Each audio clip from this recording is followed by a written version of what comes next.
Tiffin ఎక్కడో కాదు, Secunderabad railway station దగ్గర. ఇక కోటి కోసం కోటి విద్యలు అనే సామెత వినే ఉంటారు. జానడు పొట్ట నింపుకోవడానికి రాత్రనక పగలనక ఎన్నెన్నో పనులు చేస్తూ కష్టపడే వాళ్ళని చూశాను. కానీ ఇక్కడ తాను కష్టపడుతూ ఆకలితో ఉన్న 10 మంది పొట్ట నింపుతున్నాడు ఓ వ్యక్తి. ఇక సికింద్రాబాద్ రైల్వే స్టేషన్ వద్ద రోజు ఉదయం ఓ పెద్ద క్యూ కనబడుతుంది. అదేదో సినిమా టికెట్ల కోసమో ఏ వైన్ షాప్లో మందు కోసమో ఏర్పడింది కాదు. కేవలం రూపాయికి అల్పాహారం పెడుతూ ఎంతోమంది ఆకలిని తీరుస్తున్న ఓ అదృష్టవంతుడు పెట్టే పట్టెడు అన్నం కోసం. ఇక పేద ప్రజల కడుపు నింపుతూ ఎందరికో ఆదర్శంగా నిలుస్తున్న ఆ మహోన్నత వ్యక్తిత్వం గురించి తెలుసుకుందాం.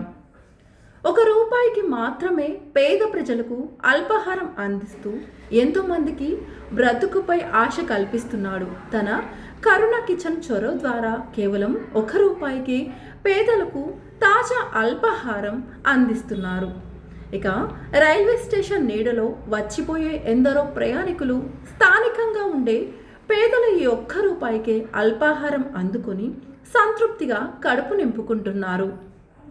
2 నెలల క్రితం మనోహర్ థియేటర్ సమీపంలో ప్రారంభించబడిన ఈ అల్పాహార సేవ ప్రతిరోజు ఉదయం 7 గంటల నుండి 9 గంటల వరకు దాదాపు 250 మందికి సేవలు అందిస్తుంది. అలా అని రోజు ఒకే రకమైన అల్పాహారం ఉండదు. మెనూ ప్రతిరోజు మారుతుంది. ఉప్మా మరియు సాంబార్ లేదా గుడ్డు, అరటిపండు మరియు బ్రెడ్, టీ కూడా అక్కడ కేవలం 1 రూపాయికే లభిస్తుంది. ఇందుకోసం ముందుగా టోకెన్లు అందిస్తారు. ఆ టోకెన్లు ఉన్నవారికే కాకుండా ఆ 1 రూపాయి కూడా లేని వారు కూడా ఎవరైనా ఉన్నా సంకోచం లేకుండా వడ్డిస్తారు. గతేడాది రాకేష్ బాబు 1 రూపాయికి మధ్యాహ్న భోజన సేవను ప్రారంభించారు.